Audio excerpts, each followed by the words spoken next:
Então vamos dar início então a essa palestra. É um tema, sem dúvida, interessante, que nós vamos falar sobre a renúncia do Papa e o direito canônico.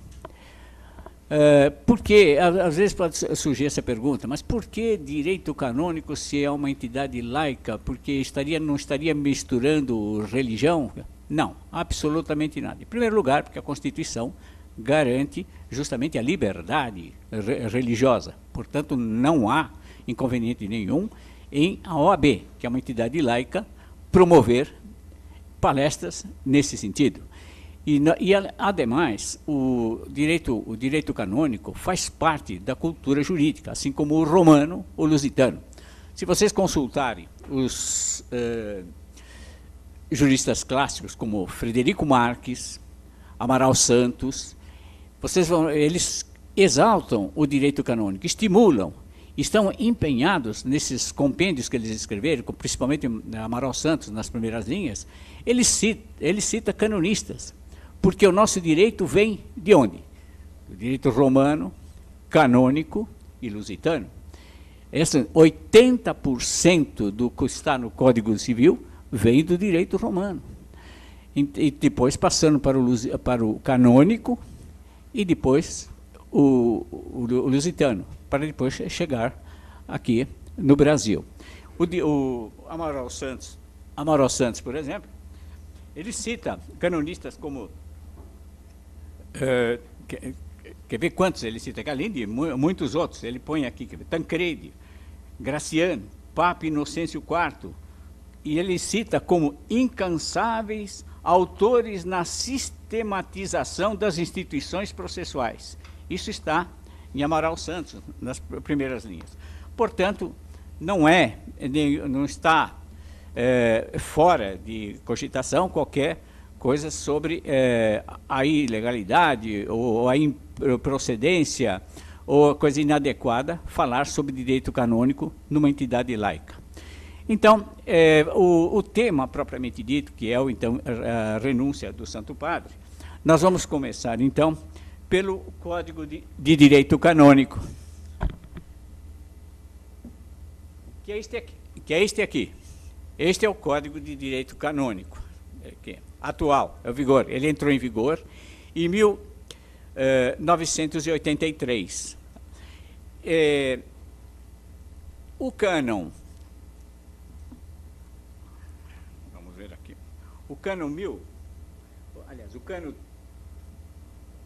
331 prescreve.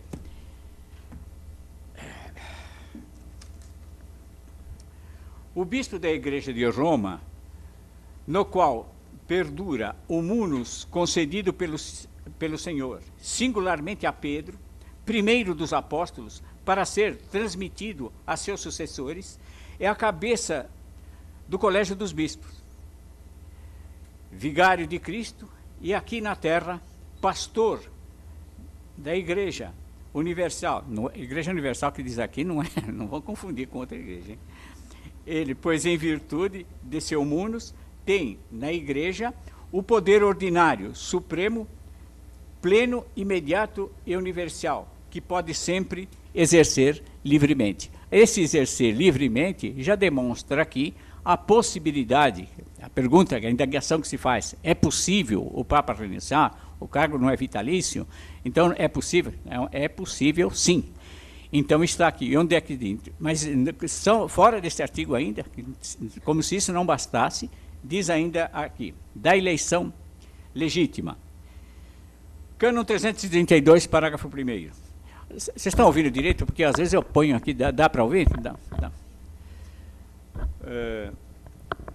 O Romano Pontífice obtém o poder pleno e supremo na Igreja pela eleição legítima por ele aceita, junto com a consagração episcopal.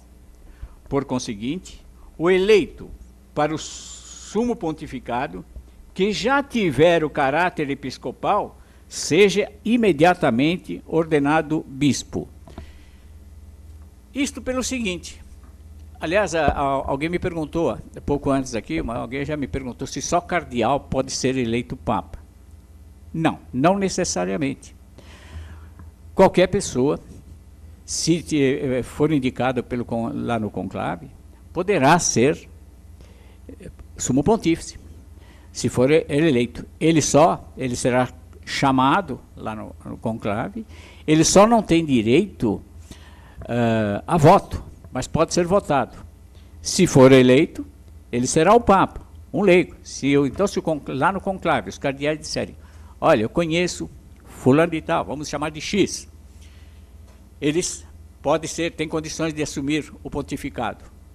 Esse cidadão, que nós estamos chamando de X, irá para o conclave, participará desse, e vão indagar a ele se ele aceita.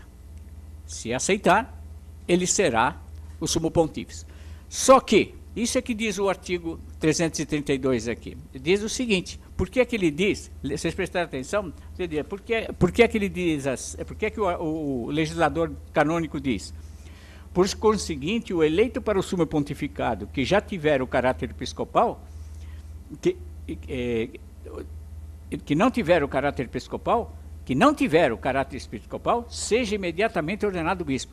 Então, se ele não for presbítero, se ele não for diácono, porque você sabe, os sacramentos da ordem são 3, né? Esses são os principais. É diácono, presbítero, que nós chamamos de padre, que na verdade padre são os primeiros da igreja, desde os primeiros padres até Santo Agostinho, são chamados padres. Mas, por extensão, a gente chama de padre também o que na verdade são presbíteros. Então, o segundo grau do sacramento de ordem é o presbítero. Então, tem diácono, presbítero e bispo. Bispo é a plenitude do sacerdote. Quando ele chegar a bispo, ele atingiu o grau máximo do sacramento de ordem.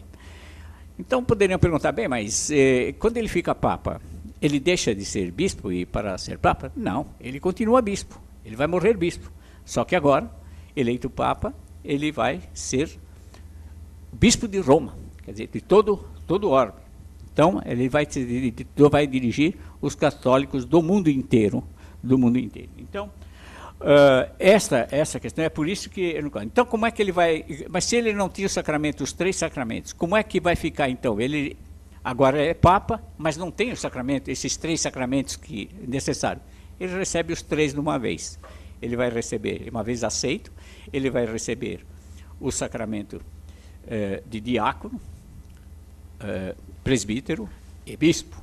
Ele receberá, de uma vez, os 3 sacramentos. Agora vamos falar então sobre a renúncia. Este é o dispositivo, o parágrafo 2º desse mesmo artigo, desse mesmo cânon que eu acabei de ler, diz o seguinte: se acontecer que o romano pontífice renuncie a seu munus, pois para a validade se requer que a renúncia seja livremente feita e devidamente manifestada, mas não que seja aceita por alguém. Quer dizer, que não precisa ninguém declarar se aceita aquele, não. Ele é sumo pontífice, ele está no grau máximo, ele vai dizer, se ele quiser renunciar, ele renuncia, como está neste cânon aqui. Então, perfeitamente, então não há a menor dúvida de que o Santo Padre pode renunciar no momento em que ele não se sentir em condições de dar continuidade à sua função, exercendo o ministério de Pedro, como ele mesmo declarou, Mas antes de entrar agora eu gostaria de falar a vocês um pouco, que talvez pouca gente saiba disso, e é também uma informação que nem todos conhecem, como já me perguntaram um pouco antes dessa palestra, e já me fizeram essa pergunta. É o Estado do Vaticano.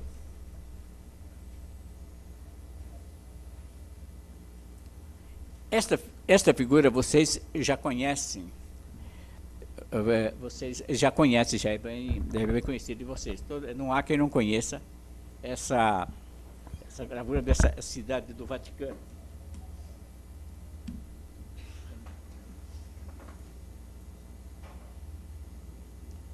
Desculpa, porque eu só sei falar me movimentando, porque eu sou andarilho, então Eu sou andarilho, só sei me falar me movimentando. Então, você...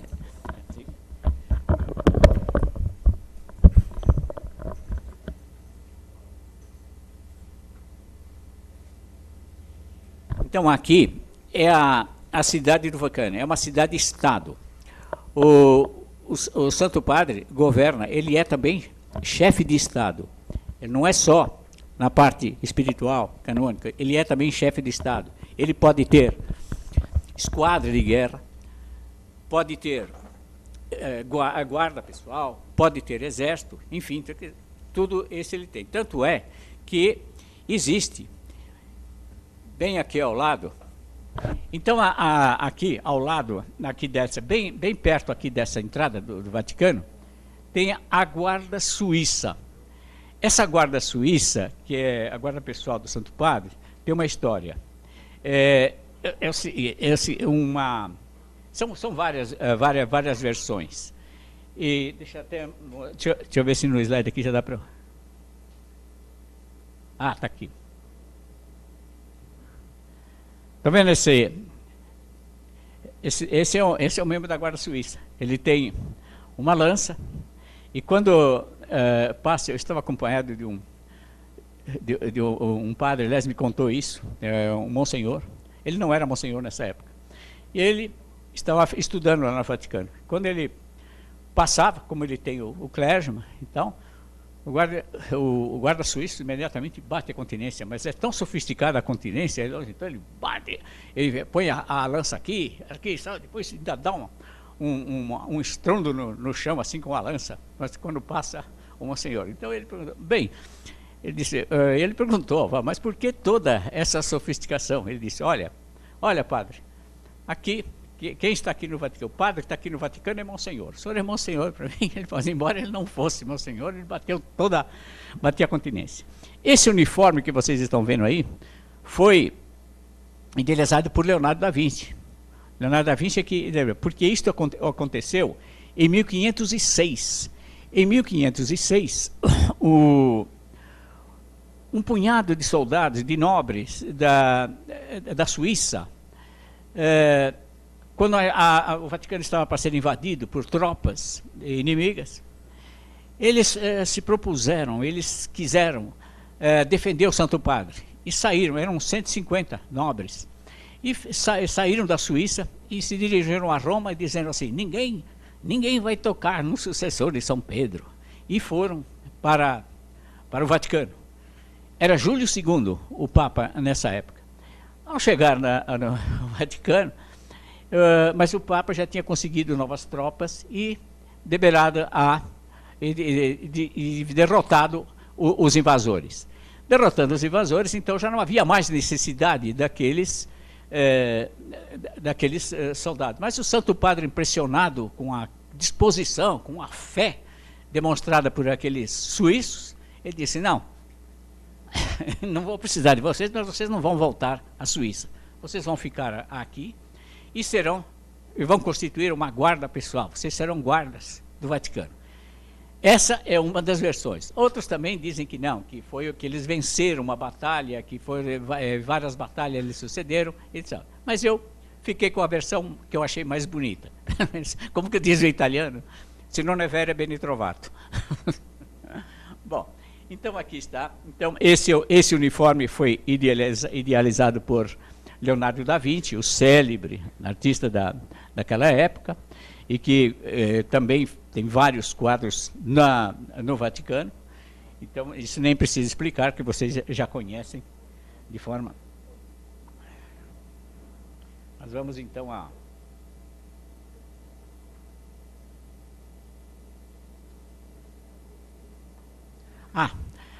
então agora vamos voltar um pouco ao Vaticano. Muita gente talvez, isso talvez seja novidade, muita gente não, talvez desconheça. Não é só este código, não é só o Código de Direito Canônico que vigora na cidade do Vaticano. É uma cidade-estado. O Santo Padre é chefe de Estado. Por isso, é possível também acordos internacionais, concordatos, etc., como essa que houve aqui, Brasil, Santa Sé, Temos o convênio, ainda em 2010, foi feito um acordo entre os dois estados, o Estado do Vaticano e a Santa Sé e o Brasil. Então, não há também mais uma razão para não se falar aqui. Mas como? Isso seria a Constituição, estaria privilegiando, está dando privilégio a uma determinada região? Não, não é. É que é um Estado e, por conseguinte, ele segue as normas do direito internacional. Então, ele está adstrito a direito internacional. Tanto é que não é só o Código de Direito Canônico que vigora naquela cidade. É um Estado minúsculo, é um Estado muito pequeno, que está...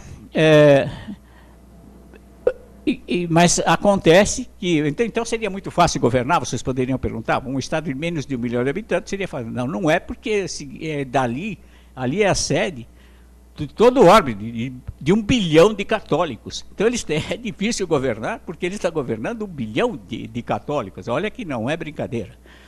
Então, e na cidade do Vaticano, tem também, não só o direito canônico, mas aí tem a parte civil, que é este código aqui. Este código, que se chama Processo Civil da cidade do Vaticano, quer dizer, isso não tem nada a ver com o canônico, é com o canônico, mas vigora na cidade do Vaticano. Por sinal, com um código elogiado, é um código que foi considerado tecnicamente perfeito. É um código de processo civil em vigor na cidade do Vaticano. São poucos exemplares, porque a população é pequena. Então, tem poucos exemplares. Eu consegui um, que é este aqui. Então, está escrito em italiano: Ordinamento Giudiziario e Codice di Procedura Civili dello Stato della Città del Vaticano. Esse é o Código de Processo Civil do Vaticano. Vocês perguntarem, bem, mas então, quais são os casos? Então, se houver, é a mesma coisa que aqui no Brasil. Por exemplo, nós temos um tribunal eclesiástico, aqui em São Paulo, que aceita qualquer caso. Não é só nulidade matrimonial, como que é o forte, que é o que geralmente tem lá no Código, mas qualquer caso. Então, se houver um abarroamento de um carro, por exemplo, se houver um conflito, porque um abarroou o carro do outro, se quiser levar ao tribunal eclesiástico, pode.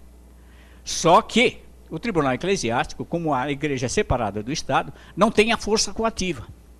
Mas pode ser levado, qualquer causa pode ser levado ao tribunal eclesiástico. Bem, mas ele não tem a força, mas a mesma coisa lá no Vaticano. Quem quisesse recorrer ao tribunal da igreja, pode, que também, lá também vigora o direito canônico, mas pode também se reportar a este código que eu acabei de dizer, que é o Código de Processo Civil do Vaticano. Então lá tem também o direito penal, o direito civil, na cidade de Vaticano, para um público. Lá tem tipografias, tem várias coisas, tem biblioteca, tem uma cidade. Só que a população é pequena. Essa guarda suíça que eu acabei de informar a vocês, vamos voltar lá no... Isso aí, por exemplo, é uma demonstração exatamente de que o Papa tem direito, inclusive, à esquadra de guerra, ele poderá ter tudo isso. Tanto é que esses soldados, por exemplo, são selecionados. Sabe que para pertencer à Guarda Suíça, tem que ter pelo menos 1,74 m. Quer dizer, eu, por exemplo, jamais poderia me candidatar com o meu 1,62 m, eu jamais poderia. Gostaria tanto de ser também da Guarda Suíça, mas não posso. E além disso, tem que ter 18 a 30 anos. Eu já completei 30 anos já há algumas semanas, então também estaria também fora. Não, vocês estão rindo, esse cabelo branco aqui, esse aqui, eu não sou tão velho assim, é que esse cabelo branco aqui foi uma geada de 1940, ou quer dizer, 1940 não, foi recentemente.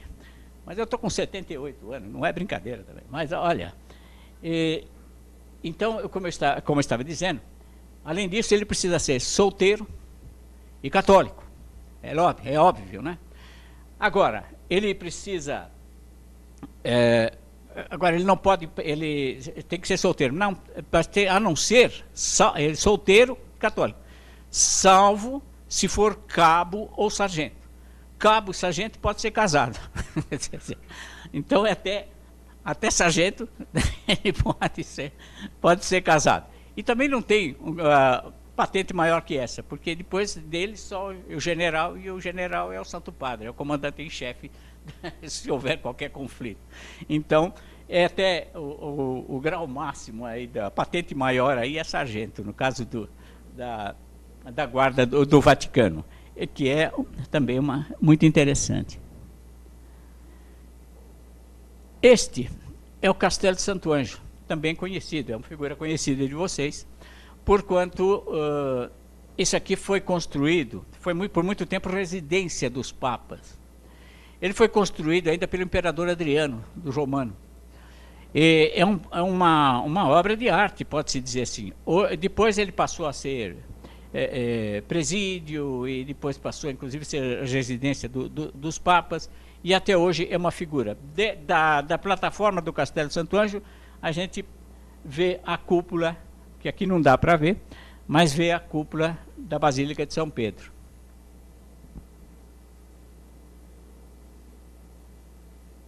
Vamos então agora exatamente ao... Então, já expliquei aos senhores, eles já entenderam então que não é só, para aqueles que chegaram agora, para que não é só cardeal que pode ser papa. Um leigo pode ser papa, mesmo que não tenha recebido aqueles 3 sacramentos, diácono, presbítero e bispo. Se ele for eleito e aceitar, ele receberá os 3 sacramentos de uma vez só.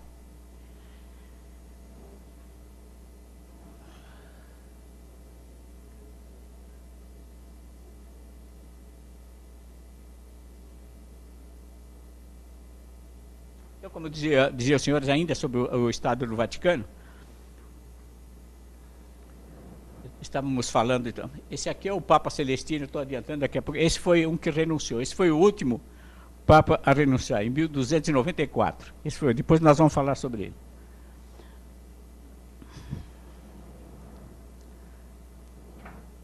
Então, nessa cidade do Vaticano, então, pode haver, o que não existe, o que não pode haver lá é justamente divórcio. Isso é óbvio, porque a igreja desconhece o divórcio, que esquece a anulação de casamento. Só existe declaração de nulidade, mas isto só na Igreja Católica. E até há eu até posso adiantar, muita gente também já me perguntaram lá, mas escuta, se é pelo Acordo Brasil-Santa Sé, no cânon 12, no artigo 12 do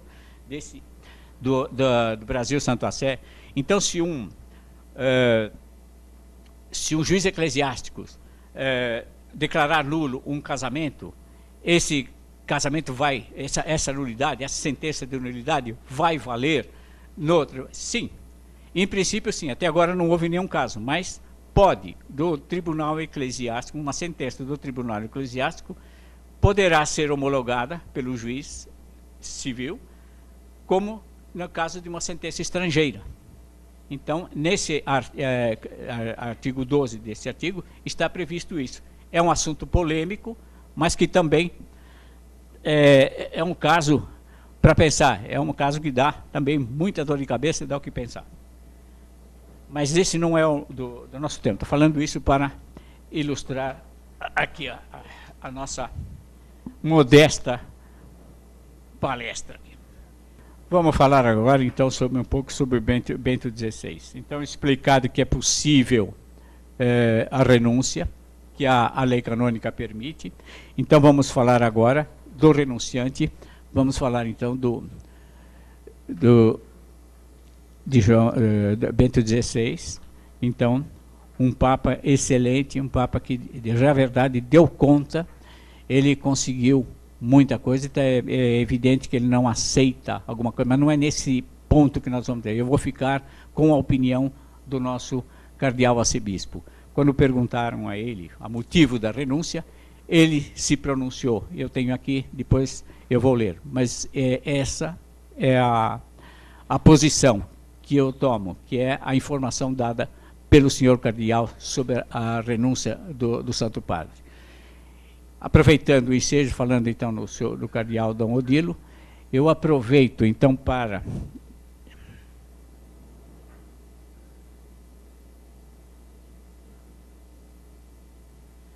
Dom Odílio Scher, que é o nosso cardeal arcebispo, disse anteontem, lá no Instituto, onde eu dei aula de Direito Canônico e Romano, disse com todas as letras que o novo Papa virá para o evento do Rio de Janeiro sobre a juventude, sobre a juventude que vai haver no Rio de Janeiro. Ele disse com todas as letras que é coisa segura, etc., que o novo Papa vai cumprir o que Bento XVI já havia prometido, isto é, vir ao Rio de Janeiro para esse evento de capital importância. Após a morte de Paulo II, em 2 de abril de 2005, um conclave é reunido para eleger o novo Papa. Ao 19 de abril é anunciado, habemus Papa. Foi então eleito Joseph Ratzinger, com o título de Bento XVI.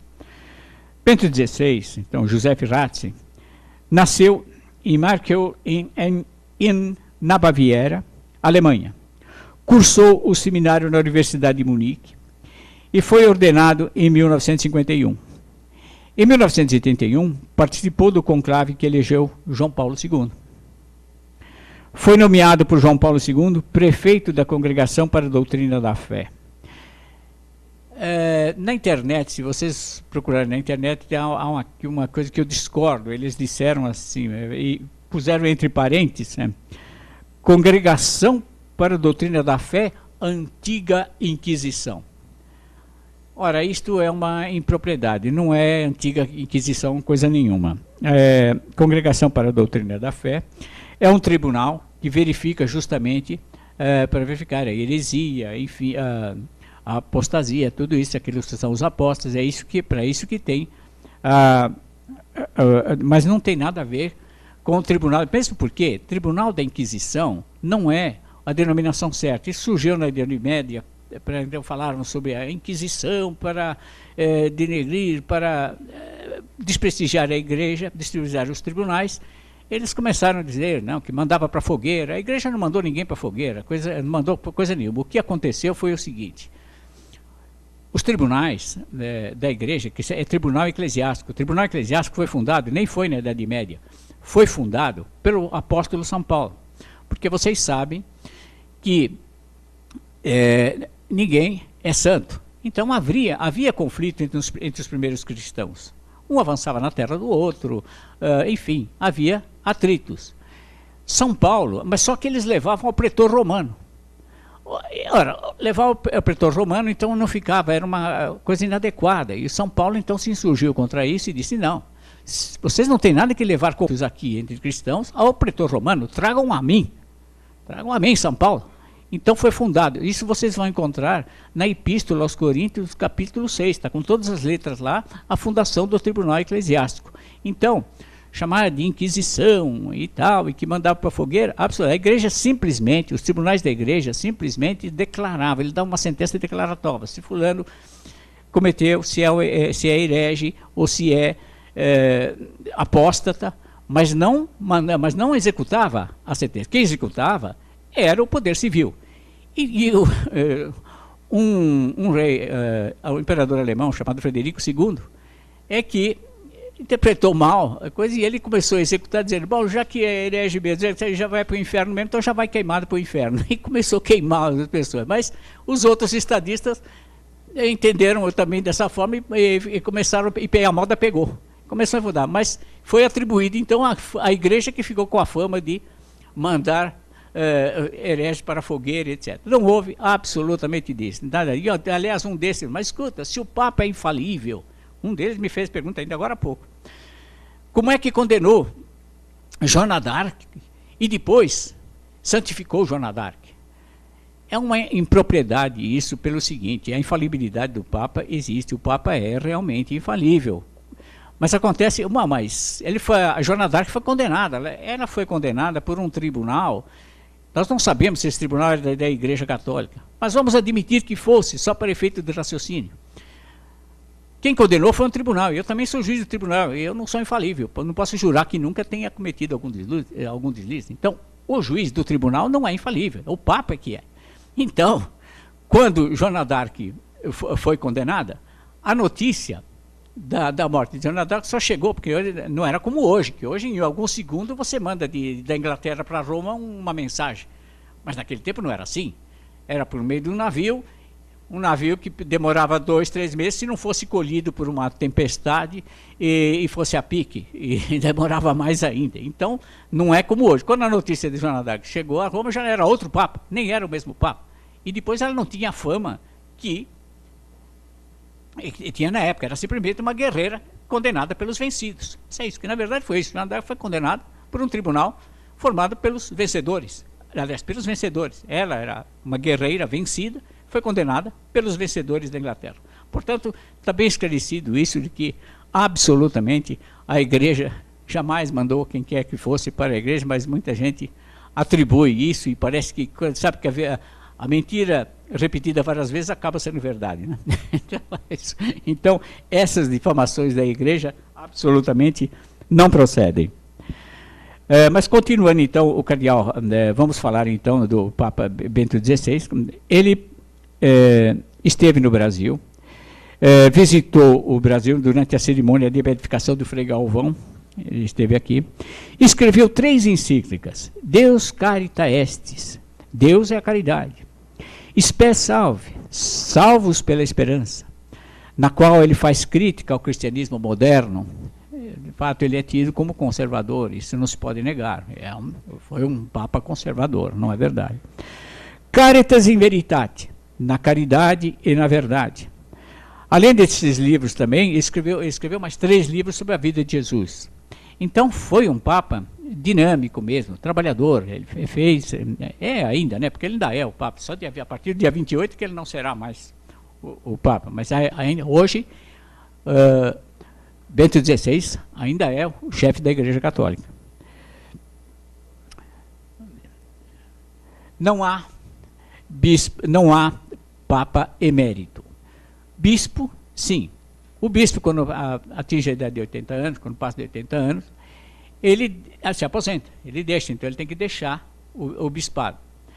Mas ele fica sendo bispo emérito. Tem também suas prerrogativas, ele pode ordenar sacerdote, tem as mesmas prerrogativas, só ele não tem diocese. Ele vai ficar mais, como nós temos um aqui, nós temos cardeal arcebispo emérito, que é o Dom Agnello Rossi, temos o Dom Arnes, Dom Evaristo Arnes, são eméritos, mas continuam assim. Agora, Papa não. O Papa não pode voltar, uma vez renunciado, não pode voltar atrás, e ele não será Papa emérito. Cada vez que a gente mencionar as obras do Santo Padre, nós vamos dizer encíclica de Bento XVI, mas isso porque estamos nos referindo à encíclica que ele fez. É assim que vai ser dada. Bom, agora vamos falar um pouco então ainda, vamos falar do conclave. Há tempo, né? Porque é prevista aqui, a minha palestra é de 45 minutos, segundo me informaram. Então, ainda temos algum tempo para ver como funciona o conclave. A intervenção dos soberanos, de grandes famílias, ou até de forças armadas, na escolha dos papas, levou Nicolau II a reagir publicamente no ano 1600.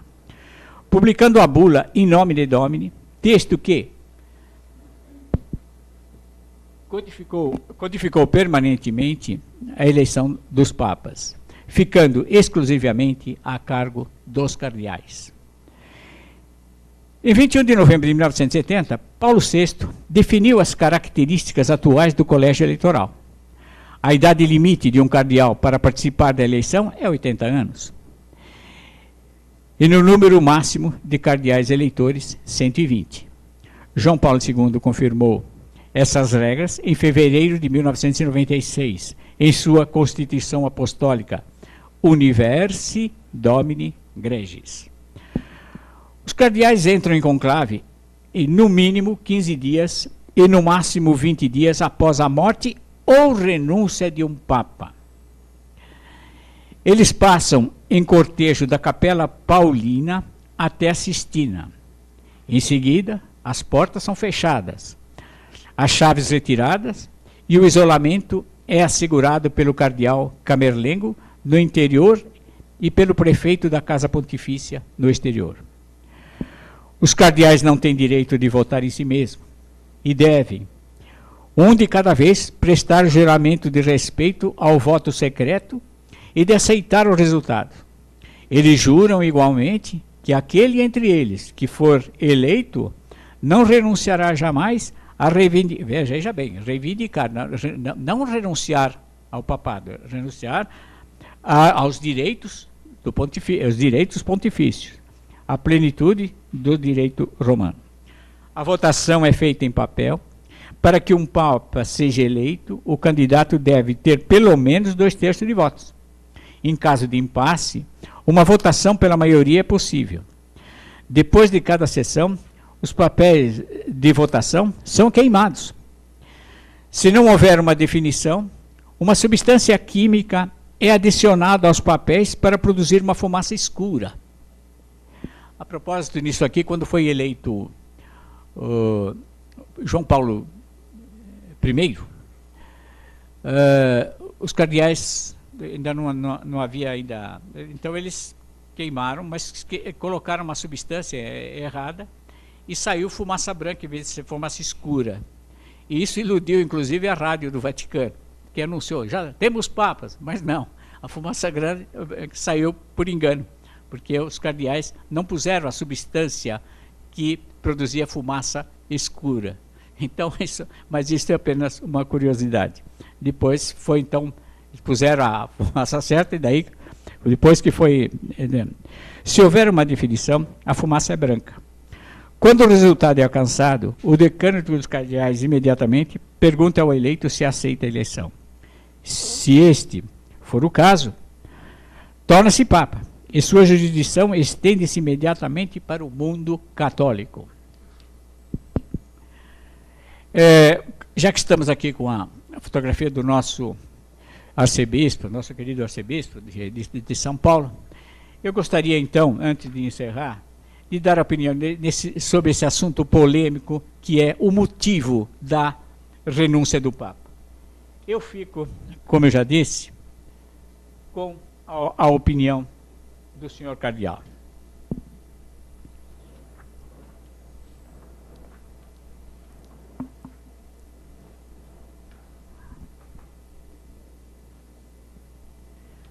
Entre outras coisas, eles pediam uma circular e dizendo o seguinte, o pronunciamento dele, o principal, que eu vou ler agora, é o seguinte. O próprio Papa explicou, portanto nós ficamos com a explicação do próprio Papa. Não vamos entrar nas especulações, não, porque houve conflito, porque a disputa de cargo, etc. Não é nada disso. Na igreja, todos os cardeais são dignos dessa eleição. Qualquer cardeal poderá ser eleito Papa e todos eles têm condições de assumir, inclusive o nosso arcebispo. O próprio Papa explicou, isso diz o senhor Dom Odilo, o próprio Papa explicou os motivos desse seu gesto surpreendente, a idade avançada, quase 86 anos, e a diminuição de suas forças, que não lhe permitiam mais exercer de maneira adequada a exigente missão do Papa. Com grande realismo e humildade, Bento XVI reconheceu que seu vigor diminuiu nos últimos meses, a ponto de já não sentir mais, de não se sentir mais em condições de administrar o ministério que lhe foi confiado como sumo pontífice. Este é o motivo da renúncia do Santo Padre. Demais são especulações. Então, tudo aquilo que vocês examinaram aí, nas revistas que estão sendo espalhadas por aí, que estão sendo editadas, nada disso deve ser tomado como coisa oficial, como coisa certa, como coisa... O motivo da renúncia é esse que eu acabo de dar, que foi dado por Dom Odilo Scherer. Antes de falar, também de encerrar, tem uma apologia também ao Bento XVI. Quando ele pertenceu, muita gente também censura isso, então leva isso para outro lado. Bento XVI, quando jovem, pertenceu à juventude hitlerista na guerra de 1939 a 45.